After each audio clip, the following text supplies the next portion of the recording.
Aristotle ने inequality के बारे में बात की, लेकिन उन्होंने इनइक्वालिटी को एड्रेस नहीं किया है, बहुत सफिशिएंटली एड्रेस नहीं किया है। Not necessary that imaginations are always good, sometimes reality is even far far far beautiful than the imaginations. Behaviouralism का सबसे पहला फीचर है रेगुलरिटी। रेगुलरिटी मतलब the patterns, the behaviour, the trends are regular and they are not random. Political theory is to identify the problems and solve them, provide the solutions for them, and then don't only we will be remain relevant, तभी हम relevant रह पाएंगे, otherwise हमारी relevancy will be in a question।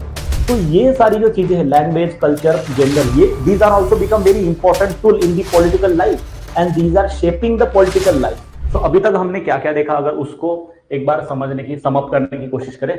So first we try to understand what is political theory. हमने उसके अलग अलग definitions देखे, स्कॉलरली डेफिनेशंस, और उसका एक जो भी डेफिनेशन है वो हमने देखा। उसके बाद we talked about normative and empirical approach broadly क्या होता है, हमने वो देखा। उसके बाद हमने evolution of political theory discuss की कि पॉलिटिकल थ्योरी कैसे इवॉल्व हुई है, how the political theory evolve. Correct. Political theory के इवोल्यूशन में हमने सबसे पहले देखा कि क्लासिकल पॉलिटिकल थ्योरी, फिर हमने देखा modern political theory. Modern political theory में सेक्युलरिज्म, सोवेनिटी, ये सारी जो आइडियाज है वो इवॉल्व हुई थी। करेक्ट। उसके बाद हमने देखा कि मॉडर्न पॉलिटिकल थ्योरी की कुछ फंडामेंटल लैकुनास थे, तो we discussed about behavioural approach of the political theory. हमने बिहेवियरल पर्सपेक्टिव से पॉलिटिकल थ्योरी को समझने की कोशिश की। एंड देन इसमें भी कुछ फंडामेंटल प्रॉब्लम्स हमें लगे, तो हमने रिवाइवल ऑफ नॉर्मेटिव की बात की।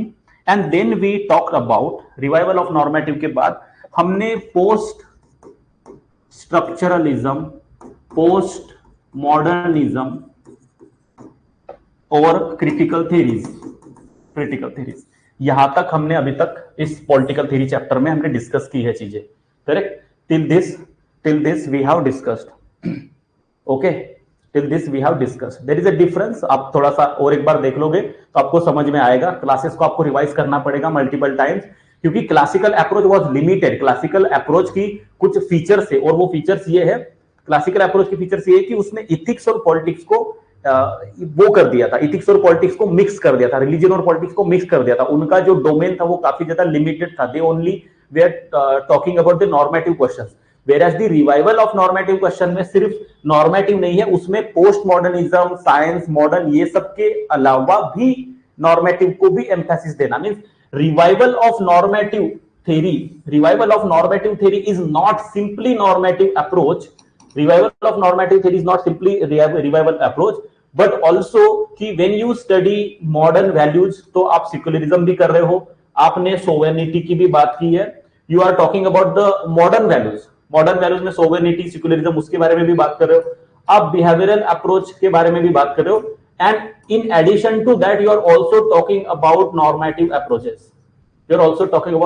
Approaches. Means here it is not exclusively normative discussion. The discussion in the revival of normative approach is not exclusive to the normative things, but it also includes the modern things and all these things. Classical political theory में ये सब चीजें आई ही नहीं थी। Classical political theory में ये सब चीजें आई ही नहीं थी। Okay, so moving forward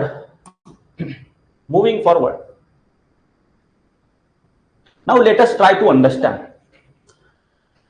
basically हमको चीजों को थोड़ा सा मतलब बहुत चीजों को कनेक्ट करना पड़ेगा। यहां पर अब देखो, अप्रोचेस का डिवीजन, जैसे किसी भी चीज का क्लासिफिकेशन होता है based on different things. Correct. जैसे for example human beings, for example living things का क्लासिफिकेशन होगा, वर्टिब्रेट्स, नॉन वर्टिब्रेट्स, इस तरीके से डिफरेंट बेसिस पर जिससे क्लासिफिकेशन होता है। वैसे ही पॉलिटिकल थ्योरी में अप्रोचेस जो है, अप्रोचेस ब्रॉडली पॉलिटिकल थ्योरी में अप्रोचेस, दो अप्रोचेस है ब्रॉडली। ठीक है। On the basis of their what we say duration भी हम कह सकते हैं, ड्यूरेशन की जगह हम एक बेसिकली उसके पर्सपेक्टिव के हिसाब से कह सकते हैं कि एक अप्रोच है, एक नहीं है। Basically there is a class of approach which is traditional. There are several approaches in the political theory which are traditional, जो ट्रेडिशनल है, and there are several approaches which are contemporary. Contemporary, correct. मतलब जो कुछ थोड़े बहुत पुराने approaches है उनको हम ट्रेडिशनल अप्रोच बोल सकते हैं, और जो थोड़े से कॉन्टेम्पररी, जो अभी रिसेंट है, जिनमें नई मेथोडोलॉजीज एडॉप्टेड है, वो कॉन्टेम्पररी अप्रोचेस है, करेक्ट। हमने ये भी देखा normative approaches, behavioural approaches, sorry not empirical approaches, correct. Normative approaches, empirical approaches, तो ये डिफरेंट क्लासिफिकेशन है, that is on the basis of कि आप कौन से वैल्यूज को परस्यू कर रहे हो। और ये ट्रेडिशनल अप्रोचेस है और ये कॉन्टेम्पररी अप्रोचेस है, दोनों अलग अलग है, but still normative approaches, mainly traditional approaches were normative, traditional approaches जो थे वो नॉर्मेटिव थे। दैट डजंट मीन कि आज के कॉन्टेम्पररी अप्रोचेस में नॉर्मेटिव वैल्यूज नहीं होंगी। आज के भी जो कॉन्टेम्पररी अप्रोचेस है उनमें भी नॉर्मेटिव सब्सटेंस होता है, उनमें भी नॉर्मेटिव चीजें होती है, fine. So let's not complicate it. ये ट्रेडिशनल और कॉन्टेम्पररी अप्रोचेस वाला हमारे लिए इंपॉर्टेंट नहीं है वैसे। Nobody is going to ask us the question in the UPSC. UPSC में ये क्वेश्चन नहीं पूछेगा। यूपीएससी में they will talk more about normative approach और empirical approach. At the same time मैंने इसके बारे में और कहा था, नॉर्मेटिव इज बेसिकली प्रेस्क्रिप्टिव और ये होता है descriptive. So there is a possibility कि because they have asked about normative and empirical so many times, so but still they would love to ask the same content again and again, but in a very different manner. So they may talk about prescriptive and descriptive approach. Instead of using the words normative and empirical, they may use the word prescriptive and descriptive. तो इस तरीके से वो questions पूछ सकते हैं, fine, इस तरीके से क्वेश्चन पूछ सकते हैं। बट ट्रेडिशनल अप्रोचेस और कॉन्टेम्पररी अप्रोचेस इस तरीके का कोई डिफरेंस, मतलब मेनली वो पूछेंगे नहीं, बट हाँ क्वेश्चन फिर भी we can not completely rule out the possibility कि वो पूछ नहीं सकते। इसीलिए हमको बस समझना है कि ट्रेडिशनल अप्रोचेस क्या होती है, कॉन्टेम्पररी अप्रोचेस क्या होते हैं। करेक्ट। क्वेश्चन ऐसा पूछ सकते हैं कि in the post behavioural approach it is a mix of it's a mix of और integration of traditional perspective and contemporary perspective, ऐसा क्वेश्चन पूछ सकते हैं। करेक्ट। तो उसमें हो सकता है बिकॉज कि हम ब्लैंक आउट हो सकते हैं, कंप्लीटली भी ब्लैंक फील कर सकते हैं कि हमें तो पता ही नहीं है इसके बारे में, लेकिन ऐसा कुछ भी नहीं है। ट्रेडिशनल अप्रोचेस में मेनली किस पर्सपेक्टिव से पॉलिटिकल थ्योरी को देखा जाता था, कॉन्टेम्पररी अप्रोचेस में किस पर्सपेक्टिव से पॉलिटिकल थ्योरी को देखा जा रहा है, बस ये अप्रोच उस पर्सपेक्टिव में हमें समझना है। Okay, so let us try to understand. ये पहला वाला कॉलम ट्रेडिशनल वाला है, ये वाला कॉलम हमारा कॉन्टेम्पररी अप्रोचेस है। कॉन्टेम्पररी मतलब करंट, मेनली रिसेंट के जो पॉलिटिकल थ्योरी के अप्रोचेस है उनका मेनली क्या पर्सपेक्टिव है। फिर उसमें कॉन्टेम्पररी अप्रोचेस में बिहेवियरलिज्म है, पोस्ट बिहेवियरलिज्म है, ये सारे कॉन्टेम्पररी अप्रोचेस है। ट्रेडिशनल अप्रोचेस की बात करें तो नॉर्मेटिव एक ट्रेडिशनल अप्रोच है, at the same time some institutional approaches, legal approaches, ये सारे नॉर्मेटिव अप्रोचेस है। Fine, so let us try to understand. So जो ट्रेडिशनल अप्रोचेस है they emphasis on formal institutions and state and governance. Again, I want to remind you that we are trying to understanding the political theory, its approaches. Political theory के approaches क्या है, political theory का meaning क्या है. So here, through the various approaches, we are trying to understand what political theory is. So here, when we talk about traditional approaches, कुछ approaches थे जो traditional, इनको हम कह सकते हैं, we can call them traditional. Why? Because traditional approaches were when they used to analyze political theory. जब आप ट्रेडिशनल अप्रोचेस के पर्सपेक्टिव से पॉलिटिकल थ्योरी को देखोगे, when you will analyze, when you will try to understand political theory from the perspective of traditional approaches, आप traditional perspective से देखोगे तो ट्रेडिशनल अप्रोचेस में मेनली क्या होता था कि फॉर्मल इंस्टीट्यूशंस मतलब कौन से हो सकते हैं? Can you tell me? Formal institutions, state, governance. It means आप पॉलिटिकल थ्योरी की पढ़ाई कर रहे हो, आप पॉलिटिकल थ्योरी को समझ रहे हो या फिर समझा रहे हो, whatever. Either you are studying political theory, you are understanding political theory, or you are conveying or talking about political theory. So your discussion in the traditional perspective is mainly centered around formal institutions, state and governance. But जब political theory is only about state and institutions and governance, as we have seen, हमने अभी evolution की हमने last lectures में बात की, last 2 sessions में हमने इवोल्यूशन देखा, तो हमने जब इवोल्यूशन की बात की, सो political theory was not just about state. Political theory was not just about formal institutions. Political theory is again not just about governance. It is beyond that. It also includes the gender. It also includes the study of the post-colonial state. It also includes so many other different aspects. Correct? So political theory should not be limited to the state, governance और formal institutions. But traditional approaches क्या करते थे? Traditional जो approaches होते थे, जो पहले के approaches, जिनको हम थोड़ा सा classical भी कह सकते हैं, so those approaches were mainly understanding political theory, keeping these formal institutions, state and governance at the center. मतलब इंस्टीट्यूशंस की, गवर्नेंस की, स्टेट की पढ़ाई की, मतलब हमने पॉलिटिकल थ्योरी समझा. सो उन्होंने पॉलिटिकल थ्योरी को बहुत ही नैरो सेंस में समझने की कोशिश की. They understood political theory in a very very narrow sense. Okay, so that is traditional. ये हमारा ट्रेडिशनल पर्सपेक्टिव है. लेकिन कॉन्टेम्पररी पॉलिटिकल थ्योरी की अगर हम बात करते हैं तो कॉन्टेम्पररी पॉलिटिकल थ्योरी का फोकस जो है वो ब्रॉडर है. इसका जो फोकस है वो नैरो है. आप ध्यान में रखो, इसका जो फोकस है वो नैरो है. कॉन्टेम्पररी पॉलिटिकल थ्योरी का जो फोकस है वो ब्रॉडर है, ब्रॉडर फोकस है. इसमें सिर्फ स्टेट, फॉर्मल इंस्टीट्यूशंस, गवर्नेंस ही इंक्लूडेड नहीं है. ये तो है ही. All these things are also studied in the contemporary political theory. Contemporary political theory does not exclude this. Rather, contemporary political theory is more comprehensive. It is a more broader.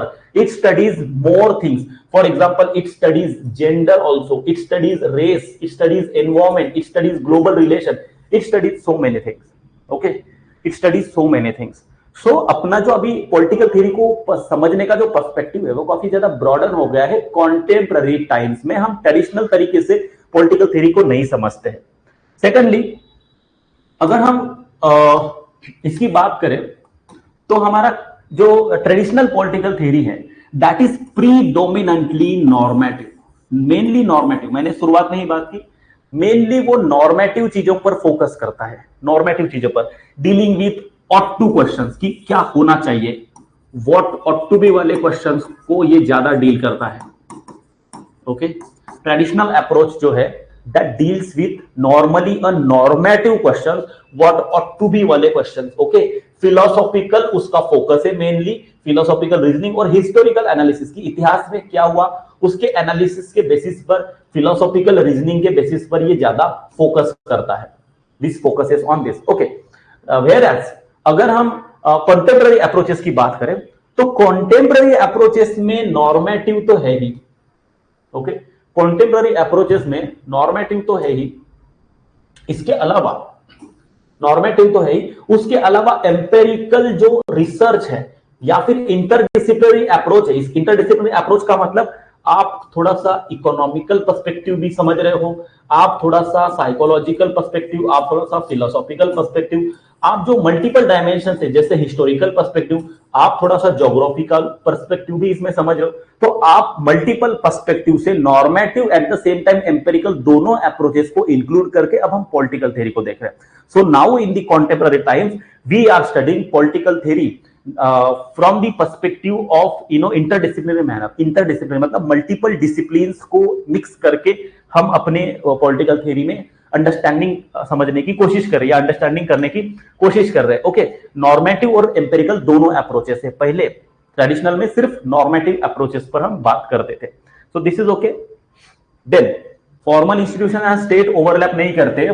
State जो है एक institution का part है, state हमारे एक institution का part है,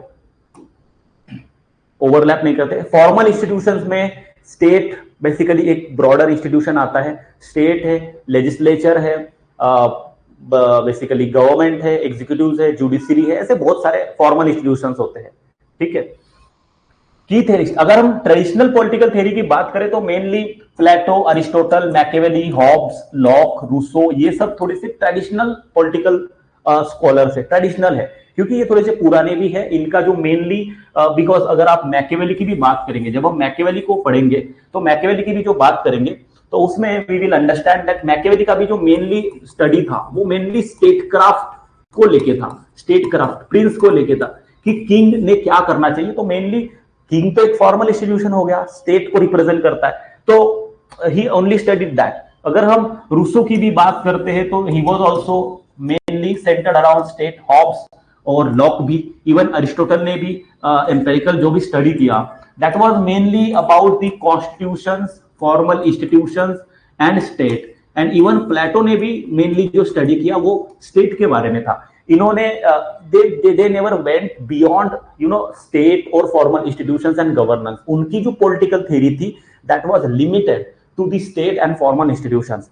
whereas अगर हम कॉन्टेम्पररी टाइम्स में बात करें तो Rawls is not just talking about state, he is also talking about justice, he is also talking about fairness, he is also talking about equal liberties, he is also talking about so many different things. Whenever we talk about Michael Foucault, so Foucault की जो idea है, Michael फोकोल्ट ने power के बारे में बात की है। Power is everywhere, power is everywhere, power is in the knowledge, knowledge is a power, correct. Education के बारे में बात की है, एजुकेशन इंस्टीट्यूशंस किस तरीके से पावर को शेप करते हैं या हमारे नैरेटिव को शेप करते हैं, उन्होंने इसकी भी बात की है, करेक्ट। पॉलिटिकल थ्योरी में he inculcated many other angles. Even Habermas की बात करें तो Habermas he talk about deliberative democracy,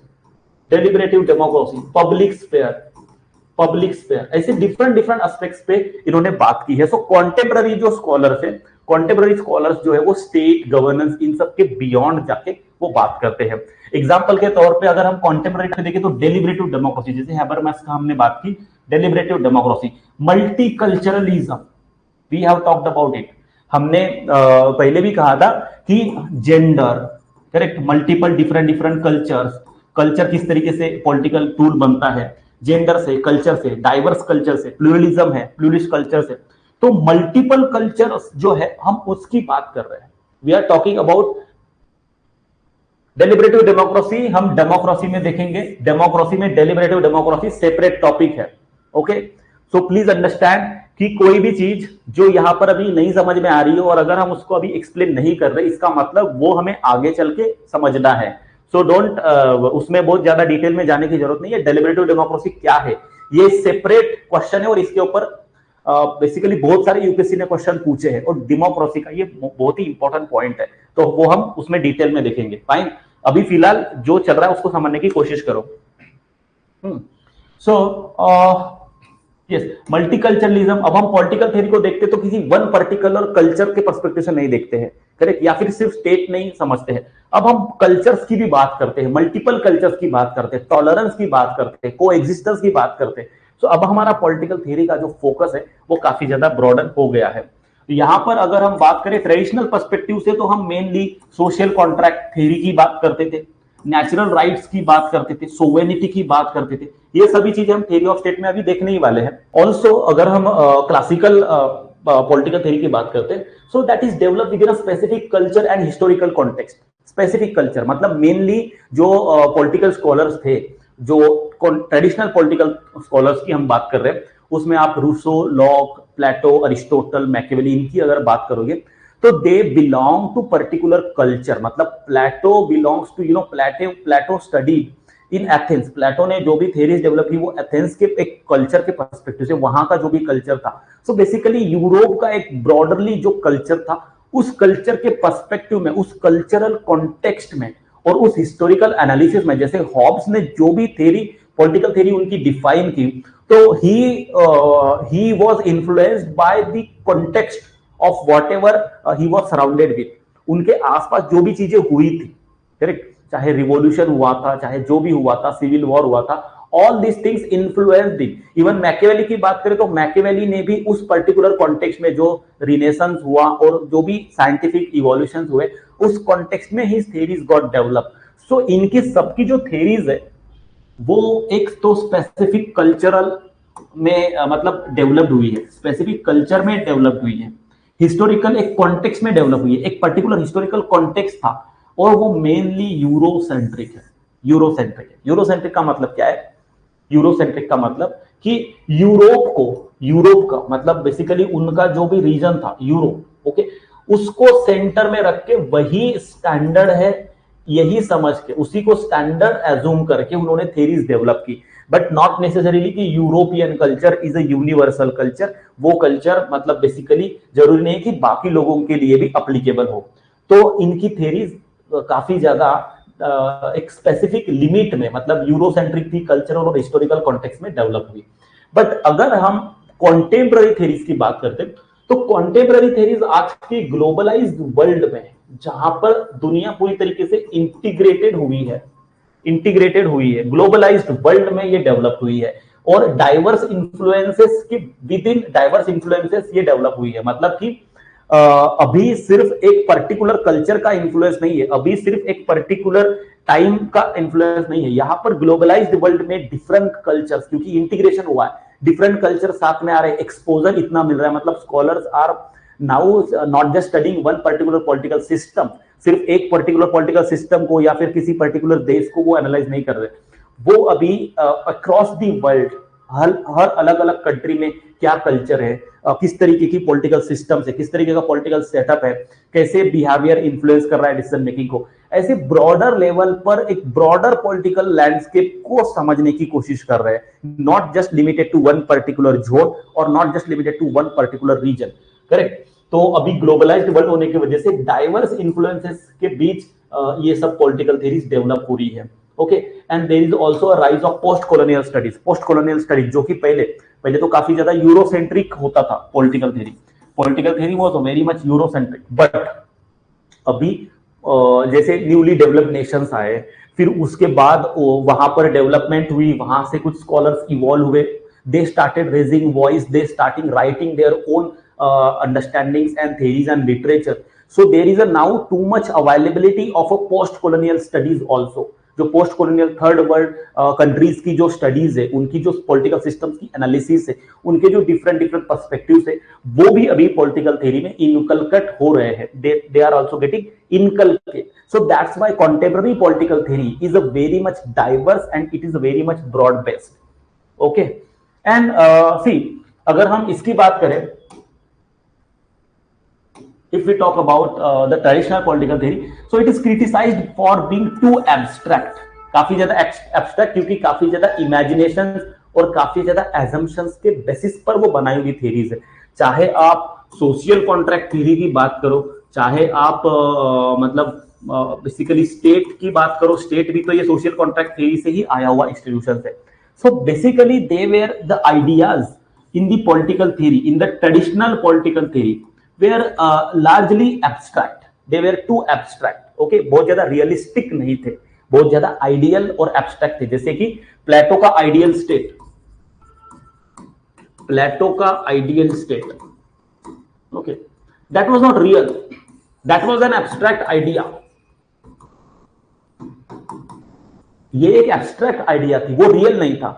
पर प्लेटो का जो आइडियल स्टेट था वो रियल नहीं था, that was an abstract idea. And also they were not sufficiently addressing the diversity and inequality. एक तो इनइक्वालिटी के बारे में बात अरिस्टोटल ने की, ओके, अरिस्टोटल ने इनइक्वालिटी के बारे में बात की, लेकिन उन्होंने इनइक्वालिटी को एड्रेस नहीं किया है, बहुत सफिशिएंटली एड्रेस नहीं किया है। डाइवर्सिटी को बिल्कुल भी उन्होंने एड्रेस नहीं किया, डाइवर्सिटी की बात ही नहीं। Mainly the culture was common culture था, मोनोलिथिक थे, मोनोकल्चरल, ओके। ट्रेडिशनल पॉलिटिकल जो थ्योरीज थे वो मोनोकल्चरल, एक ही कल्चर, मतलब मेनली यूरोपियन कल्चर, इसीलिए हम उनको यूरोसेंट्रिक भी कहते हैं। Fine, when we talk about contemporary approaches, तो कंटेम्पररी अप्रोचेस में भी क्रिटिसिज्म है। कंटेम्पररी अप्रोचेस में क्या क्रिटिसिज्म है? कंटेम्पररी अप्रोचेस में क्रिटिसिज्म ये है क्योंकि देयर आर मेनी कल्चर्स। हमने अभी थोड़ी देर पहले देखा मल्टी कल्चरल अप्रोच है, उसमें मल्टीकल्चरल, वो सभी कल्चर्स को समझने की कोशिश करता है। तो इसमें प्रॉब्लम ये है कि कल्चर टू कल्चर जो पॉलिटिकल थ्योरीज या पॉलिटिकल अंडरस्टैंडिंग जो है वो वेरी होती है। फॉर एग्जांपल राइट्स जो है, rights as a concept, human rights की बात होती है, तो एक डिफरेंट कल्चरल सेटअप में राइट्स की अंडरस्टैंडिंग अलग है, उनकी राइट्स की डिमांड अलग है। एक अलग सेट ऑफ कल्चर में राइट्स की जो डिमांड है वो अलग है, डिफरेंट है। तो उस वजह से कल्चर टू कल्चर बहुत सी चीजें, मतलब form of governance, form of democracy, even so many traditions of the political tradition, वो काफी ज्यादा वेरी होते हैं। तो कंटेम्पररी अप्रोचेस को भी क्रिटिसाइज किया जाता है फॉर रिलेटिविज्म, मतलब काफी ज्यादा रिलेटिव है चीजें, रिलेटिव है, they are varying too much. Fine, and for being too broad और फ्रेगमेंटेड। एक तो ये काफी ज्यादा ब्रॉडर है, काफी ज्यादा ब्रॉड होने की वजह से काफी ज्यादा कॉम्प्लेक्स भी है। So contemporary political theory is a very much complex, to understand, because it tries to understand things from a various perspective. इसमें बहुत सारे पर्सपेक्टिव है, बहुत सारे पैरामीटर्स है, that's why it has become very complex. The contemporary political approach has become very complex to understand. Fine. And then traditional approaches, they mainly focus on the structure and functions of the governance of the society that we have already seen. And contemporary, they are applied to various ranges of the issues. For example global politics की भी बात होती है, environmental policies की बात होती है, हम सोशल जस्टिस की बात करते हैं, ग्लोबल जस्टिस की भी हम बात करते हैं, हम टेररिज्म की बात करते हैं, हम इंटरनेशनल वॉर की बात करते हैं, ग्लोबल एनर्जी की बात करते हैं. We talk so many things in the contemporary political theory, whereas in the traditional political theory we were not talking because these issues were not even there. Correct. पहले multiculturalism का issue इतना ज्यादा नहीं था, आज मल्टीकल्चरलिज्म का जो issue है वो काफी ज्यादा है. डाइवर्स कल्चर्स कोएग्जिस्ट करते हैं बहुत सारे कंट्रीज में क्योंकि माइग्रेशन की वजह से. तो कॉन्टेम्पररी अप्रोच काफी ज्यादा वाइड है. Fine. So this is basically understanding about कि ट्रेडिशनल अप्रोचेस को किस तरीके से, मतलब ट्रेडिशनल अप्रोचेस कैसे थे और कॉन्टेम्पररी अप्रोचेस कैसे हैं. यहां तक समझ में आया. वैसे यहां पर अभी आइडियाज और रियलिटी की बात हो रही है तो मैं आपको एक इंटरेस्टिंग बात बता देता हूं कि लाइफ में हम बहुत सी चीजें इमेजिन करते हैं जो हमें नहीं मिलती. लेट्स से हमारी इमेजिनेशंस और हमारी रियलिटीज में काफी ज्यादा डिफरेंस होती है, और dreams, aspirations and whatever we achieve, इसमें भी काफी ज्यादा डिफरेंस होता है. लेकिन आप थोड़ा सा अलग पर्सपेक्टिव से भी सोचोगे, बिकॉज जो भी होता है अच्छे के लिए होता है, ऐसा आई बिलीव. तो नॉर्मली कभी भी कोई चीज होती है, हमें लगता है कि हमारी इमेजिनेशन के हिसाब से, हमारे ड्रीम्स और एस्पिरेशन के हिसाब से चीज नहीं हुई है तो हम नाराज होते हैं. लेकिन उसकी जरूरत नहीं है, बिकॉज समटाइम्स नॉट नेसेसरी कि जो हमने एस्पायर किया, जो हमने ड्रीम किया वो सही ही हो. वो हमारे लिए शायद इतना सही नहीं हो सकता है, और जो रियलिटी है हमारी ज्यादा बेटर हो सकती है. So not necessary that imaginations are always good. Sometimes reality is even far beautiful than the imaginations. तो there is no reason to, मतलब हम लोग छोटी छोटी चीजों को लेके टेंशन लेते हैं कि मेरा ये नहीं हुआ, वो नहीं हुआ, ऐसा नहीं हुआ, तो इतना लोड नहीं लेने का. ठीक है. So let's talk about empirical approach, normative approach again. Now क्योंकि हमने एम्पिरिकल अप्रोच, हमने नॉर्मेटिव अप्रोच जो है वो देखा है और इसको बहुत थोरोली, बहुत डिटेल में हमने समझा है. करेक्ट, हमने समझा है. तो अब यहां पर हम बात करते हैं एम्पिरिकल अप्रोच, नॉर्मेटिव अप्रोच एक बार और थोड़ा सा रिवाइज करते हैं टेबल फॉर्मेट में, सो दैट मतलब एक बार रिवीजन हो जाए हमारी, है ना. वैसे तो आपको मैंने समझा है ये सारी चीजें, इसीलिए इसको फटाफट हम रिवाइज कर लेते हैं. So let us see. Empirical approaches, we know empirical approach focuses on observable, verifiable facts. That is okay. ये हमने समझा. हमने ये भी समझा कि empirical approach focuses upon what is. It is descriptive. It describes the reality. Basically, ये reality को describe करता है. हमने ये सभी चीजें देखी है, बस एक रिवीजन हम ले रहे हैं, हम एक बार रिवाइज कर लेते हैं. ये डिस्क्रिप्टिव होता है. Descriptive, correct? It talks about what is, okay, and it relies on sense experiences and empirical validation. Sense experiences मतलब जिन चीजों को हम एक्सपीरियंस कर सकते हैं, जिन चीजों को हम देख सकते हैं, जो रियल है, उसके बेसिस पर होता है empirical approach. Whereas normative approach talks about what ought to be, ये होना चाहिए, क्या होना चाहिए. It prescribes, so it is a prescriptive. It is prescriptive. आप इसको ध्यान में रखो, प्रेस्क्रिप्टिव डिस्क्रिप्टिव वाली चीजों को, ये प्रेस्क्रिप्टिव है. It is based on the moral principles और आइडियल्स. फाइन. देन ऑब्जेक्टिव क्या होता है? नॉर्मेटिव का ऑब्जेक्टिव क्या होता है? To discover, to describe. इसको डिस्कवर करना, इसको खोजना है चीजें, इसको डिस्क्राइब करना है. Correct. Political phenomena as they exist, वो पॉलिटिकल फेनोमेना को डिस्कवर करना चाहते हैं. और objectivity, emphasising objectivity and verifiability. Okay, ये एम्पिरिकल है. करेक्ट, ये एम्पिरिकल है. This is empirical. ये ऑब्जेक्टिविटी पे बेस्ड है. हमने देखा था कि एम्पिरिकल अप्रोच जो है मोस्टली एम्फेसाइज करता है ऑब्जेक्टिविटी पे, वेरिफाइबिलिटी पे. वेरिफाइबिलिटी मतलब कि जो भी चीजें है, whatever you have the, whatever the theory you are coming up with, आप कोई भी थ्योरी की बात कर रहे हो तो can we verify it. when you say something, when you talk about political behavior, can we verify it? When we talk about justice, can we verify it? तो justice को तो verify नहीं कर सकते क्योंकि ये एक subjective idea है, बट ऑब्जेक्टिव जो चीजें होती है उनको हम वेरीफाई कर सकते हैं, जैसे डेटा और फैक्ट्स होता है तो दैट आर वेरीफाइबल, उसको हम वेरीफाई कर सकते हैं, fine. And where as the normative they talk about to determine, उनका ऑब्जेक्टिव होता है डिटरमाइन करना, वो डिटरमाइन करते हैं, वो प्रिस्क्राइब करते हैं, क्या प्रिस्क्राइब करते हैं? वैल्यूज एंड प्रिंसिपल्स, कि this should be the values, these are the values must guide the political setup, political behavior, political system को ये values, जैसे कि wherever whatever kind of system is, the value which should guide the state, the value which should guide the state, that should be justice, that should be equality, correct, that should be equality, that should be fraternity, मतलब so these are the values which must guide the political system। हमने एक line आपको याद होगी कि political theory का purpose सिर्फ analyse करना नहीं है, उनको गाइडेंस भी चाहिए। It is the duty of the political theorist, जो पॉलिटिकल थियरिस्ट है, पॉलिटिकल साइंटिस्ट है, उनका काम सिर्फ पॉलिटिकल सिस्टम को एनालाइज नहीं करना है। Their job is not just to analyse what has happen, their job is not just to understand what is happening, their job is not just to explain what has happened, their job and their responsibility is also to prescribe what should happen, also to guide what should do, हमने क्या करना चाहिए ये बताना, इसका guidance देना भी political theorist का काम है, पॉलिटिकल साइंटिस्ट का काम है, करेक्ट। एंड देन यहां पर हमने देखा मेथोडोलॉजी की अगर हम बात करें तो जो अपना एम्पिरिकल अप्रोच है वो साइंटिफिक मेथड्स को यूज करता है, जैसे कि डेटा कलेक्ट करना, ये एक मेथड हो गई, करेक्ट, स्टैटिस्टिकल्स को एनालिसिस करना, एम्पिरिकल वेरिफिकेशन करना, मतलब डेटा को एनालाइज और वेरीफाई करना, ये सारा काम बेसिकली नॉर्मेटिव में हमारे एम्पिरिकल में होता है। लेकिन नॉर्मेटिव में basically we engage in a philosophical reasoning and ethical analysis to evaluate political concept. तो ये डिस्क्रिप्टिव है, वो प्रेस्क्रिप्टिव है, ये भी हमने देखा।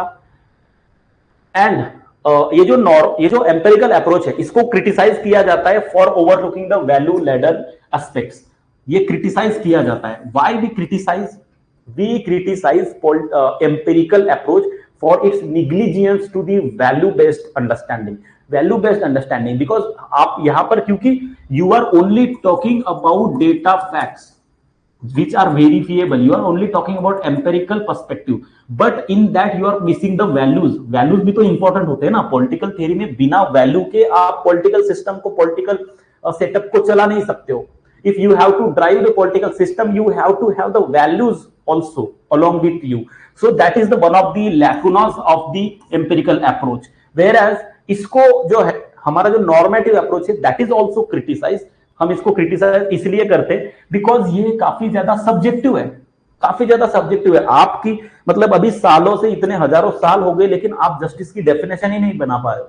Of course it's a criticism की सब्जेक्टिविटी है, but that's the beauty of the political science. Political science की तो ब्यूटी यही है कि सब्जेक्टिविटी है। There are different approaches, so we are not limiting particular idea to particular context या particular person।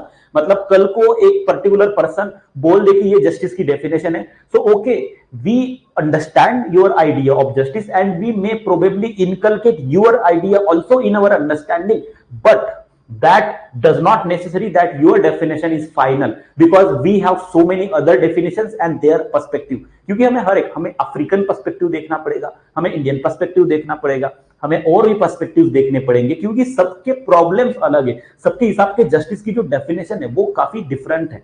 Fine, so yes, definitely we should not have then challenge the proving moral ethical. Okay fine, okay then contribution क्या है? Empirical approach का contribution ये है कि it provides a basis for understanding political phenomena through observations leading to potentially generalisable theories.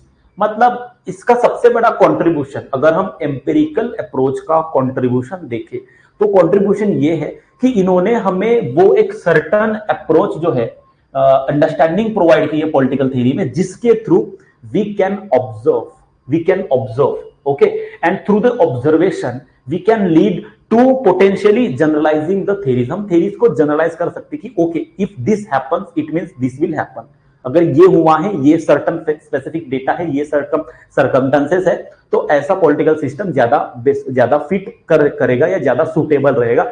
इस तरीके से हम थोड़ा सा जनरलाइज कर सकते हैं, क्योंकि हमारे पास अभी थोड़ा सा डेटा फैक्ट के बेसिस पर एनालिसिस है। तो ये इनका कॉन्ट्रीब्यूशन है। वेरएज अगर हम नॉर्मेटिव की बात करें तो इनका कॉन्ट्रीब्यूशन ये है कि it offers insights into ethical and moral dimensions of political life, which is very important.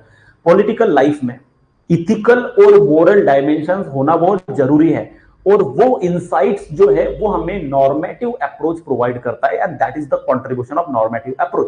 सो देखा जाए तो दोनों अप्रोचेस इंपॉर्टेंट है, और दोनों अप्रोचेस को हम कहीं ना कहीं इनकलकेट करके ही हमने जो रियल बेसिकली पॉलिटिकल थ्योरी के प्रॉब्लम्स है वो हम सॉल्व कर सकते हैं।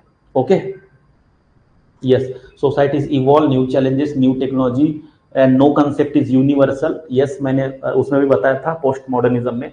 तो अगर हम इसको समअप करें तो देखो, फ्रॉम आइडियलिज्म टू रियलिज्म हमारी पॉलिटिकल थ्योरी जो है वो धीरे धीरे मूव हुई।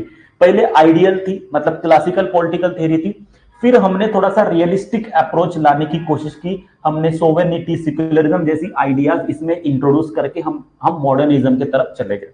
ठीक है, फिर उसी के साथ साथ हम एब्स्ट्रैक्ट वैल्यूज, पहले हमारे जो भी अंडरस्टैंडिंग थी, जो भी एजम्पशंस थे, वो काफी एब्स्ट्रैक्ट, हमने whatever theories we develop like social contract theory we develop, but that was based on some assumptions, correct, and that's why it was too abstract, whereas we then move to some scientific observable things which is behavioralism। तो फिर हमने modern के बाद हमारा transition behaviourism पे हुआ। लेकिन problem ये था बिहेवियरलिज्म में कि somewhere it was a value neutral, it was too much stick to the scientific data facts, and it has become more science than the political theory. So that's why जो value neutrality थी वो बहुत बड़ा एक problem था। तो हमने फिर इंट्रोड्यूस किया नॉर्मेटिव एस्पेक्ट, नॉर्मेटिव एथिक्स को हमने हमारे पॉलिटिकल थ्योरी के अंडरस्टैंडिंग में, जिसमें कंट्रीब्यूशन में एक काफी बड़ा रोल जो है, क्रेडिट जो है वो रॉल्स को जाता है। रॉल्स की थ्योरी ऑफ जस्टिस ने ये जो पॉलिटिकल थ्योरी में एक नॉर्मेटिव डिस्कशन को काफी ज्यादा इनकलकेट करने की कोशिश की। एंड देन अब नॉर्मेटिव में थे, लेकिन नॉर्मेटिव में भी कुछ फंडामेंटल लैकुनास थोड़े बहुत थे, क्योंकि नॉर्मेटिव में हमने जेंडर स्टडीज को, हमने कल्चर्स को नहीं समझा था। तो वो सब चीजों को समझने के लिए फिर हम यूनिक, और प्रॉब्लम क्या था कि इसी को, मतलब पॉलिटिकल थ्योरी को यूनिवर्सल समझ रहे थे, although it was a Eurocentric,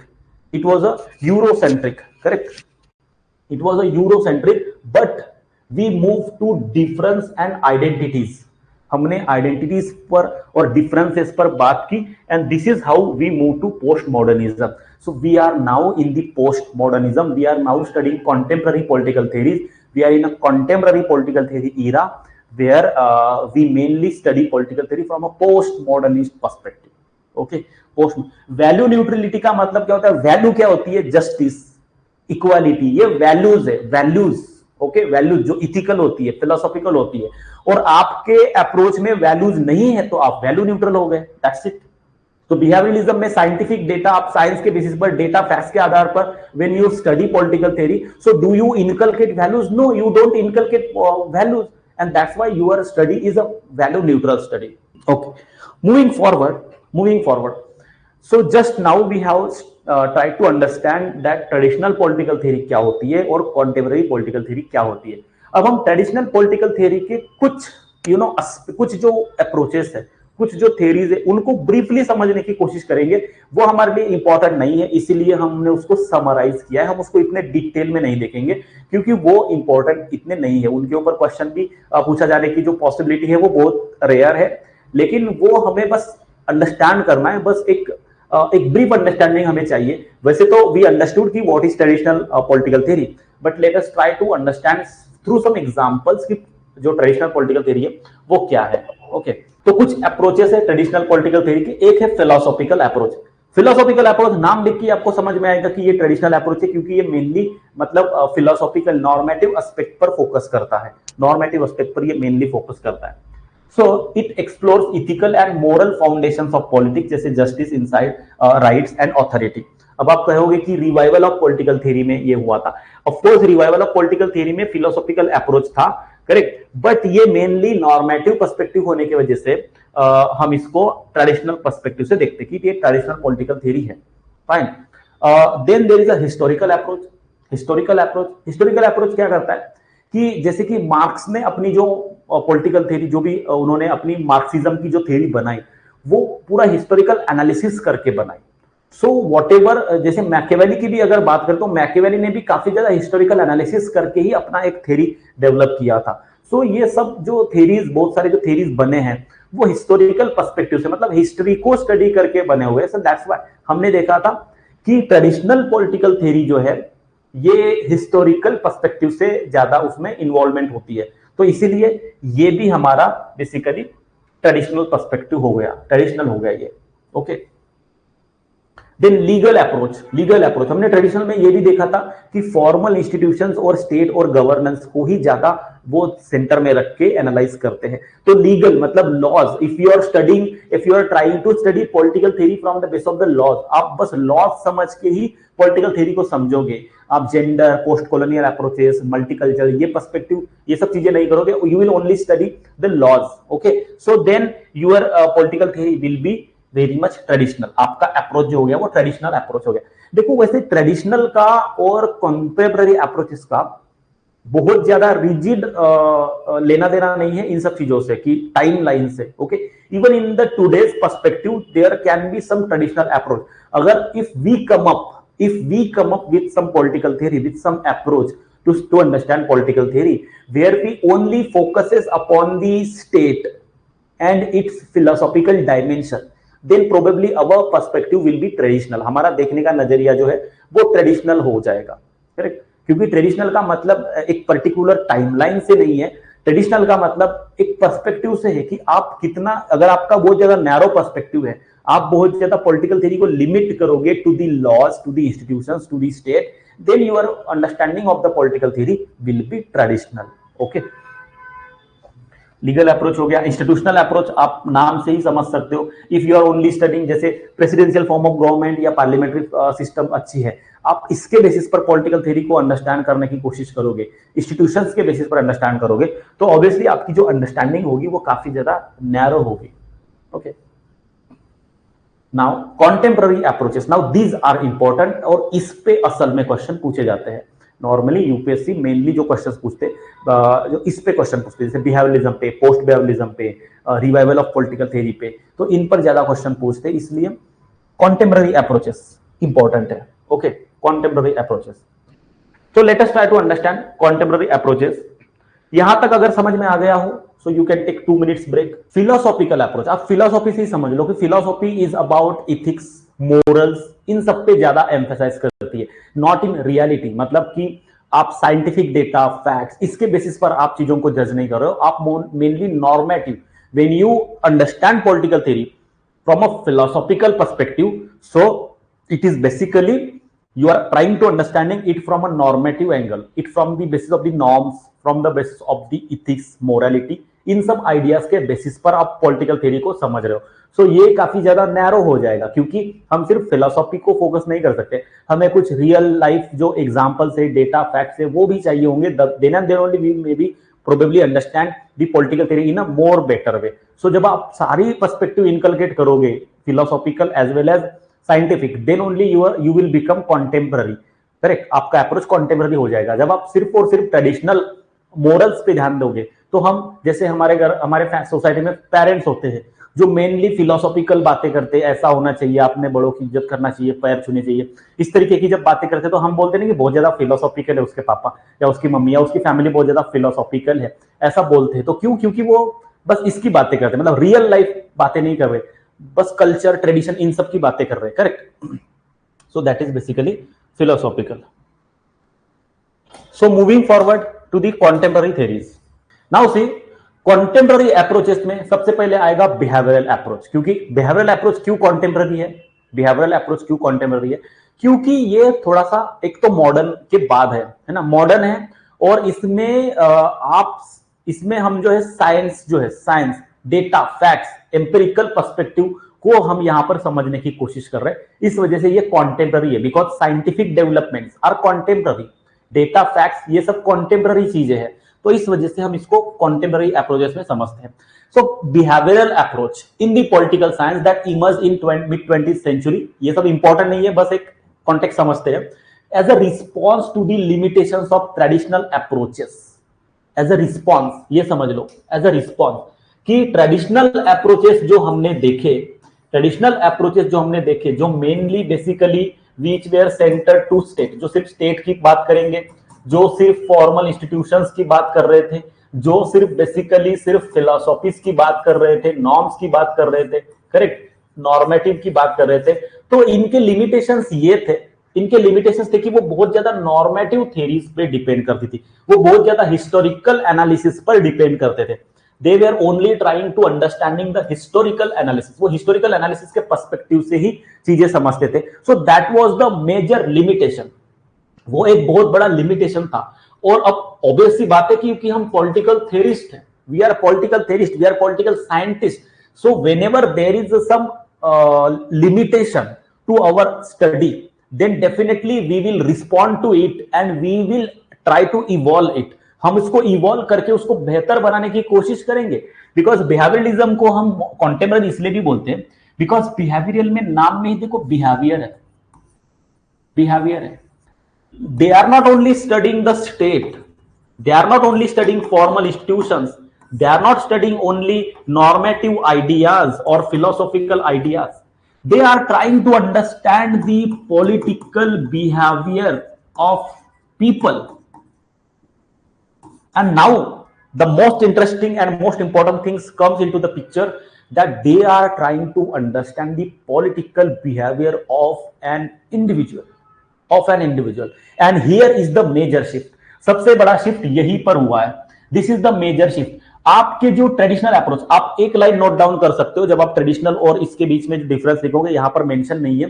traditional approaches जो थे वो मेनली स्टेट्स, इंस्टीट्यूशंस को देखते थे, लेकिन कॉन्टेम्पररी अप्रोचेस में हमने कहीं ना कहीं, आप बिहेवियरलिज्म की बात कर रहे हो तो बिहेवियर किसकी, of which behaviour you are talking about? We are talking about the behaviour of an individual. हम एक इंडिविजुअल के बिहेवियर की बात कर रहे हैं. Behavioural study is what? आपने जैसे कि मैंने किसको वोट दिया, या मैं किस तरीके से रिस्पॉन्ड करता हूं पर्टिकुलर पॉलिटिकल सिस्टम में, पर्टिकुलर पॉलिटिकल फेनोमेना में, हाउ आई एक्ट.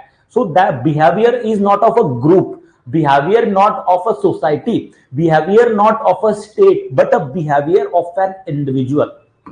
सो अब हम जो पॉलिटिकल थ्योरी समझने की कोशिश कर रहे हैं वो पूरा का पूरा स्टेट के पर्सपेक्टिव से या इंस्टीट्यूशंस के पर्सपेक्टिव से नहीं, यहां पर अब हम पॉलिटिकल थ्योरी को समझ रहे हैं एक इंडिविजुअल के बिहेवियर के पर्सपेक्टिव से, कि how an individual behave in certain political system, certain political phenomena, वो कैसे बिहेव करता है. सो अब हमारा जो फोकस है that got shifted from a state formal institutions to an individual. अब हमारा फोकस जो इंडिविजुअल पर हो गया है, correct. So that is behavioural approach. तो बिहेवियरल अप्रोच ऐसा है, and this approach sought to bring more scientific empirical methodology to study the political behavior. It emphasized the use of systematic. अब ये सब चीजें हमने ऑलरेडी देखी है, इसीलिए मैं बस इनको जस्ट गो थ्रू कर रहा हूं कि हमने पॉलिटिकल थ्योरी का, पॉलिटिकल बिहेवियर को समझने के लिए एम्पिरिकल मेथोडोलॉजीज और ये सब चीजें हमने यूज किया है. Data collection, statistical analysis, experimental methods, all this things we try to inculcate to understand how individuals and groups behave in a political context. एक इंडिविजुअल या फिर पर्टिकुलर एक स्मॉल सेक्शन ऑफ सोसाइटी, एक जो particular group है वो किस तरीके से बिहेव करता है उसको समझने के लिए. Now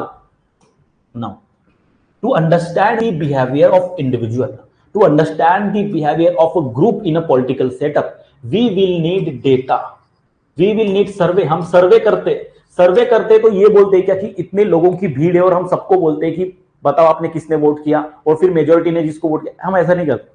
we talk to individual. हम एक एक व्यक्ति को ऐसे माइक लेके जो जर्नलिस्ट जाते हैं कि आपने किसको वोट दिया, आप किसको वोट करने वाले हो, आप किस आधार पर वोट करने वाले हो, कुछ भी जो क्वेश्चन पूछते, सो दे टॉक टू इंडिविजुअल्स. वो इंडिविजुअल्स की बात करते हैं, करेक्ट. सो इंडिविजुअल्स का हम सर्वे करेंगे, डेटा करेंगे, हम उनका एक सिस्टमैटिक डेटा कलेक्शन करके हम उसके बेसिस पर एनालाइज करेंगे कि how individuals behave, how particular group behave. And that is the behavioral study. Okay, that is behavioral study. Now So the central idea of behavioralism is that scientific empirically based methodology will reveal consistent patterns in the political behavior. अब ये क्या मतलब है? इसका मतलब ये है कि देखो, फॉर एग्जाम्पल जैसे हमने स्कूल में 10th क्लास तो हमने सबने किया है, तो हम सबको साइंस हमारे लिए होता है। साइंस में एक्सपेरिमेंट्स होते हैं, फिजिक्स के लैब में जाते हैं, केमिस्ट्री के लैब में जाते हैं, तो एक्सपेरिमेंट्स होते हैं कि हमें एक सेम एक्सपेरिमेंट 10 टाइम्स उसको रिपीट करना होता है।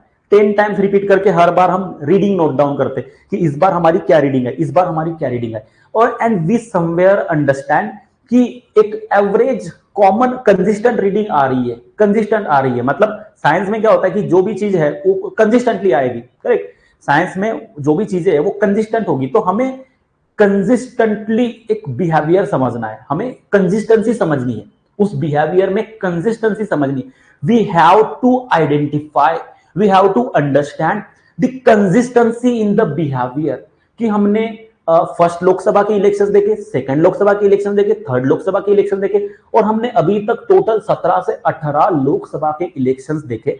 तो इस पूरे इलेक्शंस का हमारे पास अगर डेटा है, तो उस डेटा में कुछ तो कंसिस्टेंसी होगी, कोई तो कंसिस्टेंसी होगी।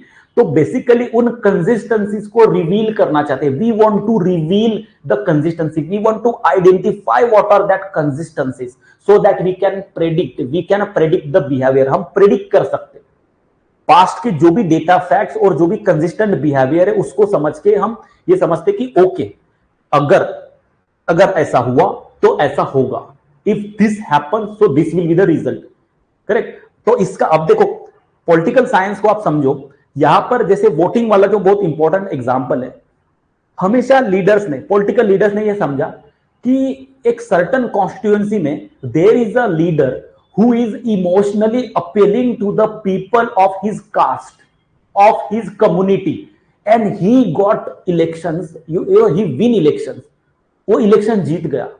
And this has not just happened in one constituency, this has been happening in several constituencies and in multiple elections. Her election में ये चीज हो रही है। So what is it? It is a consistent behavior of the people, and that reveals कि ये consistency है। हमने जब मल्टीपल कॉन्स्टिट्यूएंसीज के इलेक्शंस को एनालाइज किया, हमने जब मल्टीपल इलेक्शंस को मल्टीपल टाइम्स हर 5 साल में, पिछले 12, 15, 20 साल से हमने 4 से 5 इलेक्शन में देखा, so there is a consistency. और वो कंसिस्टेंसी ये है कि पीपल इरिस्पेक्टिव ऑफ एनीथिंग, चाहे करप्शन हो, चाहे लॉ एंड ऑर्डर बिल्कुल डिसरप्टेड हो, कुछ भी हो, people tend to vote on the basis of the caste, and that is one consistent understanding, that is one consistent factor we have identified in the political behaviour. So political behavior on the basis of the data and fact, what we can do is we can understand what is happening consistently. Once we understand what is happening consistently, we can easily predict कि क्या होगा. It helps. अगर if I am a political scientist and I am doing all this analysis and I am finding some consistent developments, I am finding some consistent result. So as a consultant, I will suggest a political leader कि आपको अगर election जीतना है तो आप एक काम करो, आप अपने भाषण में कास्ट की बातें करो, क्लास की बातें करो, आप करप्शन की बातें मत करो, आप गरीबी वगैरह की बातें करो, आप गरीबी की बातें करो, करेक्ट, आप महिलाओं की बातें करो, तो यू विल गेट रिजल्ट्स, आपको अच्छे रिजल्ट्स आएंगे. And now why I am suggesting him all these things, because on the basis of the data and facts, whatever I studied on my statistical analysis, I understood that these are the consistent outputs. तो ये consistencies को reveal करता है, political behaviour जो है वो consistency को reveal करता है. So David Easton's contribution to the behaviourism, if we talk about, सबसे पहले ये अगर हम ब्रीफली एनालाइज करें तो यहां पर ये प्रेडिक्टिव एनालिसिस होता है. अब थोड़ा सा मैं इसको जूम करने की कोशिश करता हूं.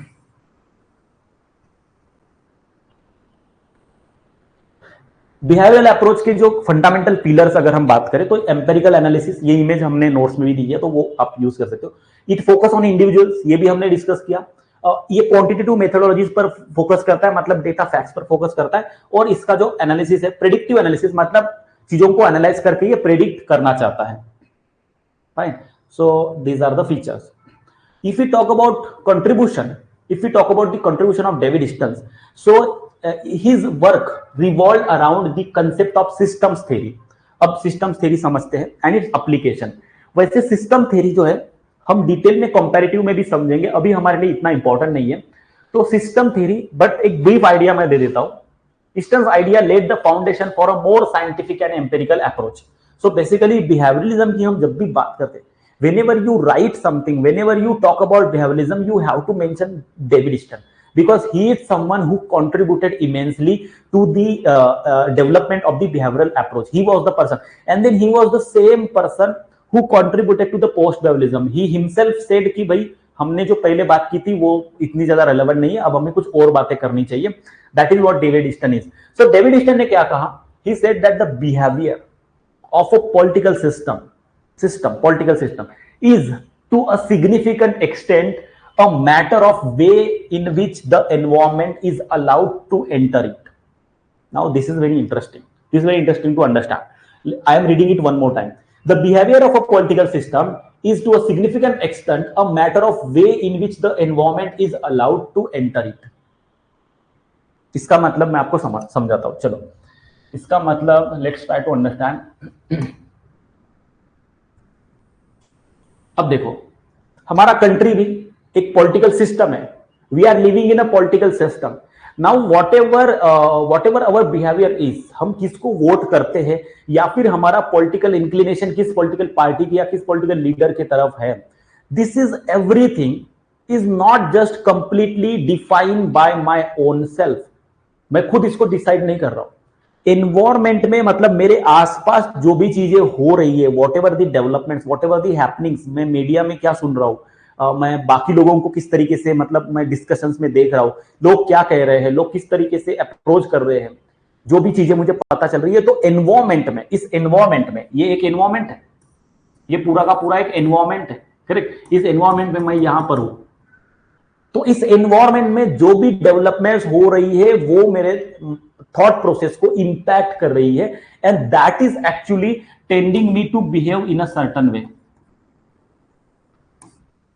इसका मतलब my behaviour is also influenced by the environment, it is not completely neutral, we can say, correct. So that is what David Easton says कि is a matter of way in which the environment is allowed to enter. मतलब environment में क्या चीजें होती है, कितना environment हमें allow करता है, it is a matter of that. हमारा पॉलिटिकल बिहेवियर इज कंप्लीटली और is mainly divided on depend on this.